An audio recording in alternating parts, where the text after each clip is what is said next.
Primary cell का क्या मतलब होता है, ये आज के इस वीडियो में सीख लेते हैं।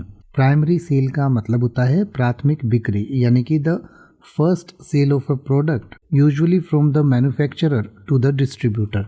यानी कि जैसे मान लीजिए कोई कंपनी है, वो कोई प्रोडक्ट बनाती है और वो प्रोडक्ट जब किसी डिस्ट्रीब्यूटर के पास पहुंच गया या किसी दुकानदार के पास पहुंच गया तो वो प्राइमरी सेल हुई। सेकेंडरी सेल तब होगी जब वो एंड यूज़र के पास पहुंच जाएगा।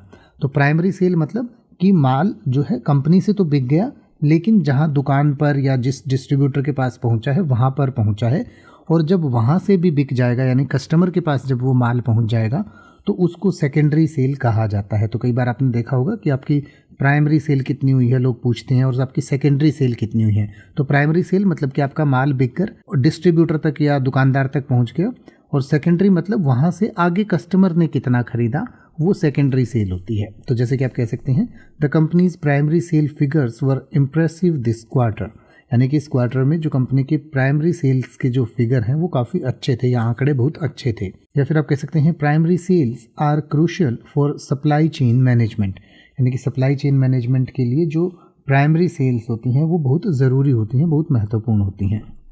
अब आप किसी भी वर्ड का मतलब हिंदी और इंग्लिश में YouTube पर सर्च कर सकते हैं, आपको मेरी वीडियो मिल जाएगी जिसमें आप बिना किसी फालतू बकवास के सीधा उस वर्ड का मतलब समझ पाएंगे। तो ऐसी ही वीडियोस को देखते रहने के लिए चैनल को सब्सक्राइब करें और बेल आइकन को प्रेस करें।